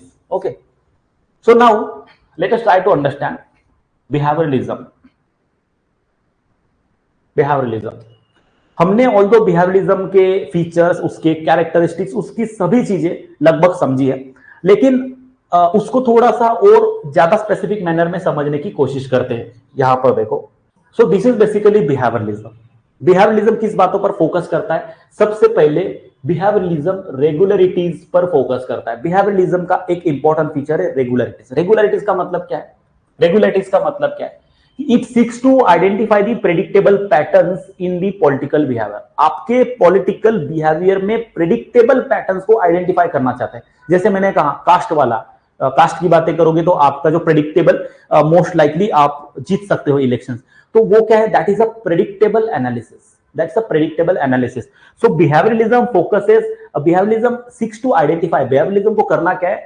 हमें जो भी predictable patterns है उस political behavior में प्रेडिक्टेबल पैटर्न्स क्या है उसको आइडेंटिफाई करना है, उसको आइडेंटिफाई करना है फर्स्ट थिंग। और उसी के साथ साथ जो आइडेंटिफिएबल ट्रेंड्स है, कुछ कुछ ट्रेंड्स होते हैं जो आइडेंटिफिएबल है, वो आइडेंटिफाई करना है। Also there is some pattern and it is not random. इसका जो मतलब है बिहेवियरलिज्म में, जो रेगुलरिटी का मतलब ये है कि हर एक पॉलिटिकल बिहेवियर में वो रैंडम नहीं है। पॉलिटिकल बिहेवियर जो है वो रैंडम नहीं है, उसमें एक सर्टन पैटर्न है, उसमें एक सर्टन ट्रेंड है, और उसको हमें आइडेंटिफाई करना है क्योंकि वो रेगुलर है, वो रैंडम नहीं है, that is regular. So that is one feature is regularity. First feature is regularity. Behaviouralism का सबसे पहला फीचर है रेगुलरिटी। रेगुलरिटी मतलब the patterns, the behaviour, the trends are regular and they are not random. This is the first thing. Secondly integration. Integration इसका मतलब क्या है कि बिहेवियरलिज्म जो है they try to integrate with the other discipline also. मतलब सिर्फ एक डिसिप्लिन को वो अंडरस्टैंड नहीं करते हैं, वो मल्टीपल डिसिप्लिन को, जैसे इकोनॉमी है, सोसाइटी है, इसको वो इंटीग्रेट करके मल्टी डिसिप्लिनरी पर्सपेक्टिव से बिहेवियरलिज्म जो है समझने की कोशिश करता है। Second, third important feature, It is a pure science. It is a pure science. It has no philosophical discussion. Behavioralism में philosophical discussion नहीं होता है. It is completely a pure science. We want to explore the scientific reason behind behavior. इनको ये नहीं समझना है कि इसके पीछे की फिलोसॉफी क्या है. ये जो भी बिहेवियर है इसके पीछे की फिलोसॉफी इनको नहीं समझनी है. They are not interested in understanding the philosophy और behind certain behaviour. They want to understand the scientific reason कि इसके पीछे का साइंटिफिक रीजन क्या है, इसके पीछे का लॉजिक क्या है. उनको लॉजिक समझना है, उनको साइंटिफिक रीजन समझना है, उनको फिलोसॉफिकल जो उसके पीछे की आइडिया है वो नहीं समझनी है. They are not interested. Okay, so they are completely focusing upon a pure science. Then systematisation. They want to systematically develop the theory. उनको theory को systematically develop करनी है. इसका मतलब there is a table, there are some columns. इस column में ये वाला डेटा, इस कॉलम में ये डेटा है, और इस पूरे एनालिसिस के बाद, इस पूरे डेटा और स्टैटिस्टिकल एनालिसिस के बाद हमने एक ऐसी थ्योरी डेवलप की है जो सिस्टमैटिक है. सिस्टमैटिक है जिसमें एक पैटर्न है, जिसमें एक फिक्स थिंग्स है कि भाई ये होगा तो ऐसा ऐसा होगा. There is a regularity. ऐसा सिस्टमैटिक तरीके से हमको पॉलिटिकल थ्योरी को डेवलप करना है. अगर वैल्यूज की बात करें तो बिहेवियरलिज्म जो है वैल्यूज को सेपरेट करता है. They separate the values from the facts. Facts are different, values are different. Facts are different, values are different. And they advocate of value neutrality. वो value neutrality को एडवोकेट करते हैं. Value neutrality को वो support करते हैं. Correct. तो this is fourth feature, this is fifth feature, value neutrality. यहां पर वैल्यूज के जगह बेटर है कि हम इसको वैल्यू न्यूट्रलिटी बोल देते हैं. Value neutrality. Okay. Then quantification. क्योंकि ये तो क्वांटिटेटिव अप्रोच है ना, क्वालिटेटिव अप्रोच नहीं है, क्वांटिटेटिव है. मतलब ये फोकस करता है क्वांटिटी पर. ये क्वांटिटी पर फोकस करता है. क्वांटिटी क्या होती है? जिसको हम मेजर कर सकते हैं, 1 2 3 4, जिसको हम मेजर कर सकते हैं. So they focus upon quantification. Correct. Quantification पे वो फोकस करते हैं, जो जिसकी वजह से on the basis of which you can do objective comparison. आप ऑब्जेक्टिव कंपैरिजन कर सकते हो कि अच्छा इस पॉलिटिकल सिस्टम में इतने इतने वोटर्स हैं और इस इतने इतने लोगों ने इतना वोट टर्नआउट हुआ है, और दूसरे पॉलिटिकल सिस्टम में अमेरिकन अगर स्टेट की बात करें तो वहां के इलेक्शन में ऐसा ऐसा इतना इतना नंबर है. So on the basis of the data and fact you can compare. So उनको वो क्वांटिटी चाहिए. That's why there is a quantification. Behaviouralism में क्वांटिफिकेशन होता है. दूसरा टेक्निक्स. इसमें टेक्निक्स पर काफी ज्यादा फोकस होता है. सिक्स्थ फीचर क्या है? टेक्निक्स पर ज्यादा फोकस है. यहां पर टेक्निक इंपॉर्टेंट है. करेक्ट. बाद में हम बोलेंगे कि इनकी टेक्निक ही गलत है. करेक्ट. तो ये टेक्निक पर ज्यादा फोकस करते हैं. टेक्निक मतलब क्या है कि हमने डेटा कलेक्शन किया, हमने डेटा गैदर किया, हमने सर्वेस किए, हमने एक्सपेरिमेंट्स किए. So all these are techniques. तो this is a very much technique focused. ये टेक्निक पर ज्यादा फोकस करते हैं. Fine. And the last thing, seventh thing is verification. So उनको क्या चाहिए? Everything whatever they want to do, every behavior, every everything they want is has to be observable. हम उसको ऑब्जर्व कर सके, हम उसको सेंस कर सके, और हम उसको वेरीफाई कर सके. मतलब हमारे पास ऑब्वियसली क्वांटिटी है, डेटा है, तो हम उसको वेरीफाई कर सकते हैं. So everything has to be verifiable. But in the political science not everything can be put into the quantity, not everything can be verified on the basis of the data and fact, not everything can be value neutral, and that's why then this behavioralism failed. तो ये पहले feature से, behaviourism के feature से ये समझ में आ गए. आगे बढ़ते हैं. एक बार बता दो, ये समझ में आ गया कि इसमें से कोई टेक्निक्स सिंपल है, हमें बस ये ध्यान में रखना है. Regularities, integration, pure science, systematisation, value neutrality, quantification, techniques and verification. हमें इस पर बस समझना है. Moving forward. अब इसका सिग्निफिकेंस क्या है? हमने बिहेवियरलिज्म देखा. ओके. इंटीग्रेशन का मतलब है प्रेडिक्टेबल पैटर्न. तो समझा है ना? बता रहा हूं मैं, एक सेकंड. फर्स्ट थिंग, इंटीग्रेशन की बात होती है तो इंटीग्रेशन का मतलब क्या है कि एक हो गया जैसे मैथमेटिक्स है, साइंस है, साइंस में भी जैसे फिजिक्स है, केमिस्ट्री है, बायोलॉजी है. तो आप फिजिक्स को कंप्लीटली फिजिक्स के पर्सपेक्टिव से नहीं समझ सकते. आपको थोड़ा सा केमिस्ट्री भी उसमें कभी ना कभी जरूरत पड़ेगी. करेक्ट. आपको थोड़ा सा बायोलॉजी भी समझनी पड़ेगी. तो बेसिकली पॉलिटिकल साइंस में when we study political science, so we cannot only limit our understanding to political science, we will have to also understand society. आप कैन बी इमेजिन कि हम सोसाइटी को समझे बिना, जैसे कास्ट, ये एक सोसाइटी का फैक्टर है, तो कास्ट ये एक इंपॉर्टेंट पैरामीटर है जो पॉलिटिकल सिस्टम में बिहेवियर को मतलब इन्फ्लुएंस करता है। Now caste is a social perspective, caste is a social parameter. तो हमें अगर इस पॉलिटिकल बिहेवियर को सच में अंडरस्टैंड करना है इन इट्स ट्रू सेंस, तो हमें सोसाइटी का स्ट्रक्चर भी समझना पड़ेगा कि ये कास्ट सिस्टम है, ऐसे ऐसे 4 डिफरेंट क्लासेस है इंडियन सोसाइटी में, ये हमें समझना पड़ेगा। तो हमें सोसाइटी समझनी पड़ेगी। उसी के साथ साथ सिर्फ सोसाइटी समझ के नहीं होगा, somewhere we will also understand the economy, कि कुछ लोग बहुत ज्यादा रिच है, कुछ लोग बहुत ज्यादा पुअर है, और इस वजह से भी पॉलिटिकल बिहेवियर काफी ज्यादा इन्फ्लुएंस हो रहा है। तो हमें इकोनॉमी भी समझनी पड़ेगी। Fine, somewhere we will also have to understand the history. यहां पर ब्रिटिशों ने राज्य किया हुआ है, इसका एक इतिहास है, उसके पहले एक मुगलों का इतिहास है, उसके पहले एंशिएंट हिस्ट्री का एक डिफरेंट इतिहास है, बहुत सारे हिंदू किंगडम्स का जो है इतिहास है। तो somewhere we will also have to understand the history. आज का जो भी हमारा पॉलिटिकल बिहेवियर है, why we behave in a certain way, हम इस पर्टिकुलर लेट्स से कि बहुत से जो लोग हैं वो हिस्टोरिकल पर्सपेक्टिव से, मतलब उनका इतिहास ही है कि मेरे 4 पीढ़ी 10 पीढ़ी इस पर्टिकुलर पॉलिटिकल पार्टी को वोट दे रही है, तो उसके पीछे का एक इतिहास है, तो मुझे इतिहास भी समझना पड़ेगा। Correct? So that is integration. Integration का मतलब when I study political system, political behaviour, I just can not completely rely on just politics, but I have to also understand the history, the culture, the sociology, the society of all these things. Correct? इन सब चीजों की समझने पड़ेंगे। So this is for integration. Predictable pattern मतलब हम predict कर सकते हैं ना, जो चीजें हो रही है, एक पैटर्न है कि अगर लोगों ने, मतलब अगर एक पॉलिटिकल लीडर आया और उसने गरीबी पर, कास्ट पर, क्लास पर और उनके इमोशंस को अपील करने वाली चीजों पर बात की, तो डेफिनेटली वो बेसिकली इलेक्शन जीत सकता है। तो इस तरीके का ये एक प्रेडिक्टेबल पैटर्न है, ये एक पैटर्न है जिसको हम प्रेडिक्ट कर सकते हैं। ओके।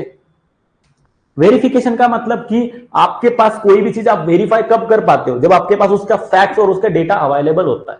तो ये बिहेवियरलिज्म जो है ये डेटा और फैक्ट पर फोकस करता है, क्योंकि इनको चाहिए कि वो वेरीफाई कर सके। They want such political theory which can be verified. उनको ऐसी पॉलिटिकल थ्योरी डेवलप करनी है जिसको वेरीफाई कर सकते हैं। And to verify you need data and facts, you need data and facts. Okay. Regularities तो हो गई, समझा दी मैंने। रेगुलरिटी मतलब एक पैटर्न होता है जो रेगुलरली सेम होता है, तो उनको वो रेगुलरिटीज आइडेंटिफाई करना है। फाइन, नाउ हमने बिहेवियरलिज्म देखा, अब उसका सिग्निफिकेंस क्या है।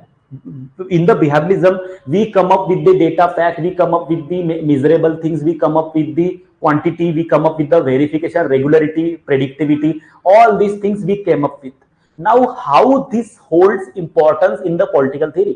ये सब चीजें जो आपने behavioralism के साथ इंट्रोड्यूस किए हैं, इसका क्या मतलब है, ये क्या हमें हेल्प करती है पॉलिटिकल थ्योरी में, कितना हेल्प करती है, इसका सिग्निफिकेंस क्या है, इसका सिग्निफिकेंस क्या है। तो let us try to understand what is the significance.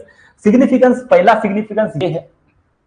Significance ये है कि हम जो हमारी नॉर्मली जो नॉर्मेटिव और फिलोसॉफिकल अप्रोच होती थी, अब हम थोड़ा सा उससे दूर चले गए। We have moved away. So basically we are not narrow now. हम पहले सिर्फ our understanding of political theory which was very much limited to normative and philosophical approaches, it is now broadened and now it has got shifted. Now we are not only thinking about philosophical ideas, we are also thinking about the data, fact and scientific ideas जिसको हम verify कर सकते हैं। So this is first significance. Second significance is now we are emphasizing upon the empirical and scientific methods. हम अभी empirical और scientific methods पर emphasize कर रहे हैं। तीसरा significance, we are borrowed scientific tools and for example survey. अब हम पॉलिटिकल थ्योरी में पहले हम सिर्फ फिलोसॉफी के बारे में बात करते थे, लेकिन अब हमने कुछ साइंटिफिक टूल्स भी अपने डिसिप्लिन में, अपने पॉलिटिकल थ्योरी के सब्जेक्ट में इंट्रोड्यूस किए हैं, जिसके वजह से अब हम थोड़ा सा और ज्यादा बेटर तरीके से चीजों को समझ सकते हैं। जैसे कि सर्वे के बेसिस पर हम बिहेवियर समझ सकते हैं। So these are the important developments which we got introduced into our political theory with the help of behavioralism. तो बेसिकली बिहेवियरलिज्म ने बेसिकली क्या कंट्रीब्यूट किया है, हम उसकी बात कर रहे हैं। Also now we are building theories, हम थ्योरीज को बिल्ड कर रहे हैं on the basis of observable data and not just on the speculations. पहले हम फिलोसॉफिकल जब हम स्टडी करते थे, हम जब नॉर्मेटिव स्टडी करते थे, तो मेनली हम स्पेकुलेशंस, एजम्पशंस, इसके बेसिस पर we were building theories, we were building political theories on the basis of the speculations and assumptions. But now with the introduction of behavioralism, we are able to build our theories on the basis of the observable data and facts. हम जब अभी observable, जिन चीजों को हम observe कर सकते हैं, उन डेटा और फैक्ट्स के बेसिस पर we are now building political theory, so which is a significant improvement in the political theory. At the same time, voter behavior is not only depend on ideology. Voter behaviour जो है वो सिर्फ ideology पर depend नहीं होता है, but also on a socio economic background, media influence and personality traits. This thing we have understood because of the behaviouralism. Behaviouralism की वजह से हमें यह भी समझ में आया है कि जो फिलोसॉफिकल और नॉर्मेटिव चीजें थी, for example ideology is also something जो काफी ज्यादा फिलोसॉफिकल और नॉर्मेटिव चीज है, करेक्ट. तो लोगों का जो बिहेवियर है, for example someone like me, someone like you, we are not simply voting just on the basis of the ideology. हम सिर्फ आइडियोलॉजी को दिमाग में रख के वोटिंग नहीं करते. अभी कहीं ना कहीं हम मीडिया में क्या सुन रहे हैं, क्या खबरें आ रही है, करेक्ट, हमारा सोशियो इकोनॉमिक बैकग्राउंड क्या है, हम किस क्लास से बिलोंग करते हैं, उसके बेसिस पर भी बेसिकली हमारा वोटिंग बिहेवियर जो है वो डिसाइड होता है.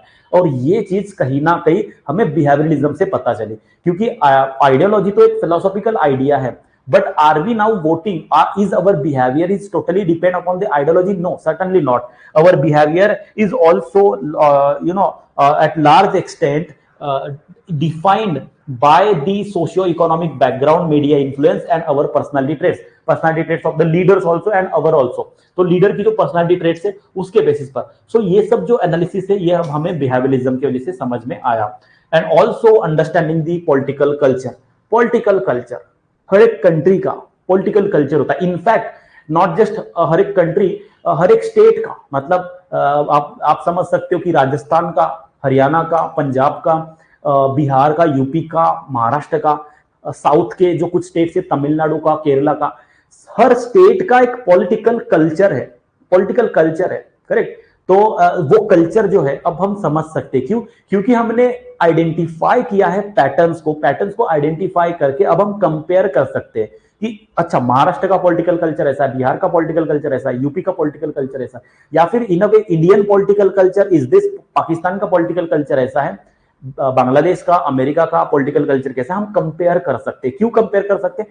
क्योंकि हमने वो कल्चर्स को समझा है साइंटिफिक बेसिस पर, डेटा फैक्ट के बेसिस पर, और अब हमारे पास वो पैटर्न्स है, वो ट्रेंड्स है, वो रेगुलरिटी है, जिसके बेसिस पर हम दूसरों के भी कल्चर्स के साथ कंपेयर करके हम समझ सकते हैं.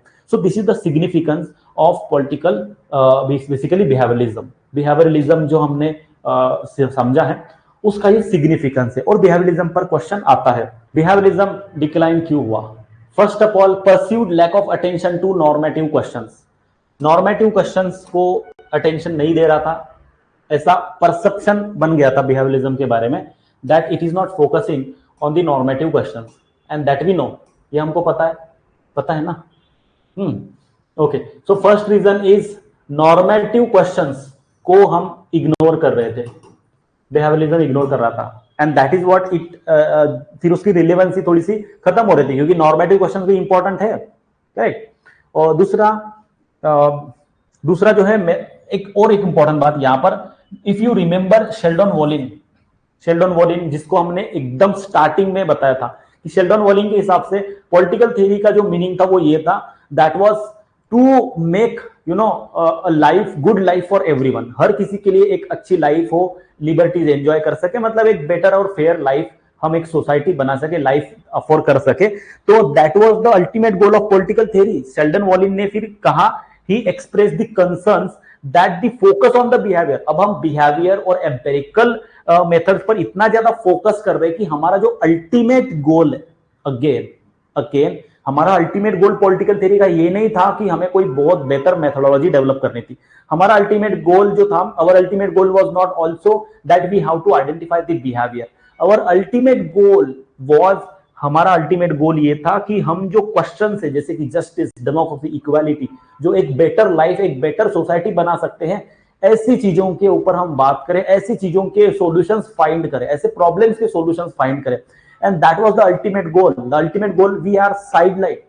हमने अल्टीमेट गोल को साइडलाइन कर दिया है और हम सेकेंडरी चीजें बिहेवियरल मेथोडोलॉजी इन सब पर फोकस कर रहे हैं. So this was concerning. Sheldon Wolin express his concern that this is not the thing which we are which want to do. Political theory में ये हमारा गोल नहीं था, हमारा गोल कुछ और ही था. तो इतना बेसिकली साइडलाइन करने की वजह से फर्स्ट रीजन इज दिस.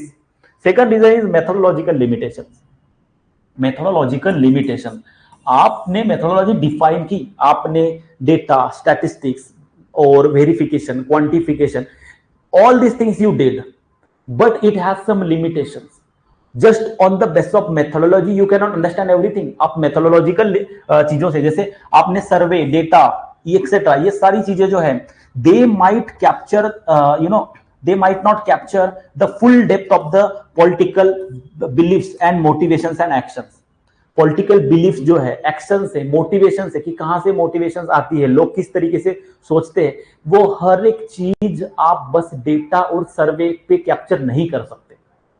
ये मेथोडोलॉजिकल लिमिटेशन है. बिहेवियरलिज्म की सबसे बड़ी लिमिटेशन ये है कि you can not really capture everything on the basis of the data and fact. आप हर चीज पॉलिटिकल सेटअप में, हर चीज आप जस्टिस, इक्वालिटी, गुड लाइफ, लोगों के इमोशंस, उनकी जो बेसिकली बिलीफ सिस्टम है, ये हर एक चीज आप मेथोडोलॉजिकल बेसिस पर नहीं आप आइडेंटिफाई कर सकते हो, आप उसको नहीं समझ सकते हो. That is the limitation. Correct, that is the limitation. And the third thing is rise of post behaviourism.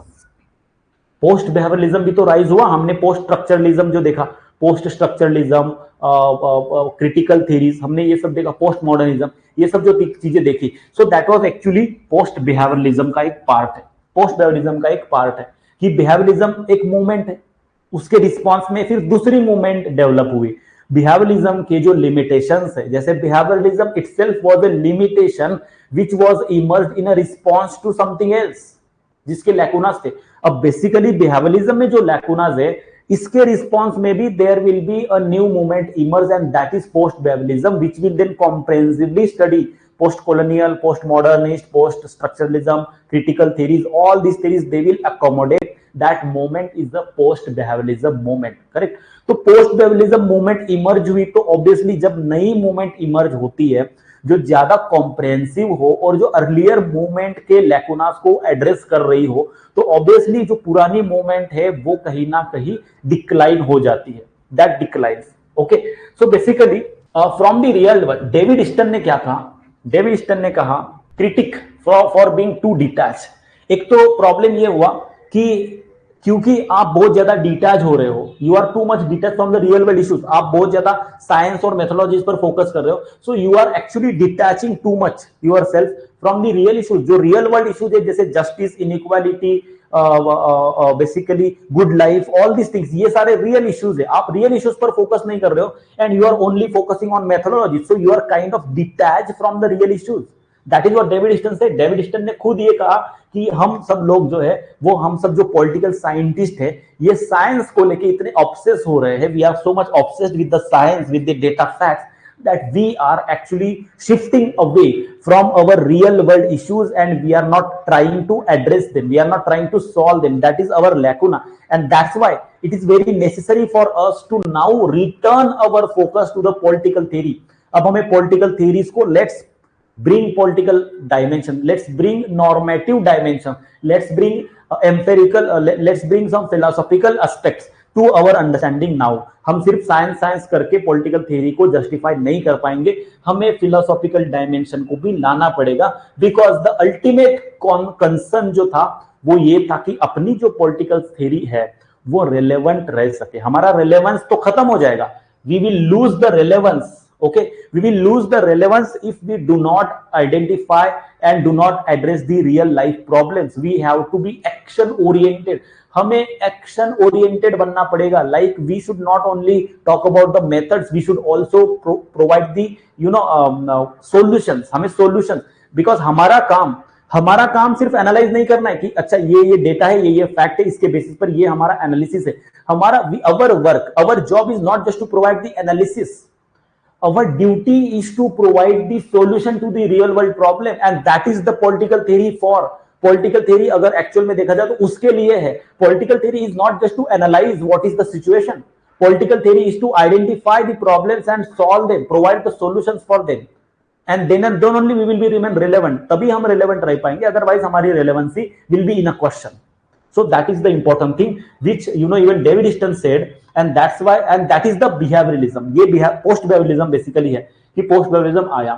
Secondly important thing is that कि हमारा जो काफी ज्यादा emphasis था that was on the empirical data and quantification which led to a very narrow focus। somewhere हम contemporary approach की बात कर रहे थे, लेकिन contemporary approach वो होता है जिसका focus broader हो, बट बिहेवियरलिज्म का फोकस जो था वो इवेंचुअली इतना ज्यादा नैरो हो गया कि they only focuses upon the data, fact and empirical things, empirical approaches, they narrowed down their focus, उनका फोकस काफी ज्यादा नैरो हो गया। Okay, and that's why it has become irrelevant, it has become irrelevant. So हमने somewhere हमारा काफी ज्यादा focus quantity पर चला गया, quantity, we only focused upon the quantitative aspect, हमने सिर्फ क्वांटिटेटिव एस्पेक्ट पर फोकस किया, हमने क्वालिटेटिव एस्पेक्ट पर फोकस किया ही नहीं। क्वालिटेटिव एस्पेक्ट जो है वो somewhere we ignored in the behaviouralism, behaviouralism में हमने इग्नोर किया, और ये हमें इग्नोर नहीं करना चाहिए था, क्योंकि क्वालिटेटिव एस्पेक्ट जो पॉलिटिकल लाइफ के वो भी तो इंपॉर्टेंट है। लाइफ की quality is also equally important then the quantity, correct. GDP से ज्यादा पर कैपिटा इनकम और स्टैंडर्ड ऑफ लिविंग जो है लोगों की, वो भी तो इंपॉर्टेंट है। हम सिर्फ जीडीपी के बारे में, हम सिर्फ जीडीपी ग्रो हो गई ये बोल के खुश नहीं हो सकते। We cannot be happy just by saying and just by looking at the GDP की हम तो अभी बहुत बड़ी GDP हमारी इकोनॉमी है। हमें ये भी तो देखना पड़ेगा कि हमारी hunger, poverty, education level, social status और एक्सेट्रा और भी चीजें जो है होती है, मतलब standard of living, that should also be progress, वो भी डेवलपमेंट होनी चाहिए। सिर्फ growth is not does not picturise the real scenario, we have to see the development, हमें डेवलपमेंट पर भी ध्यान देना पड़ेगा। तो इसीलिए ये सब चीजें इग्नोर होने की वजह से, ये सभी रीजंस की वजह से समवेयर पॉलिटिकल थ्योरी जो है, बिहेवियरलिज्म जो है वो डिक्लाइन हुआ। और भी रीजंस है।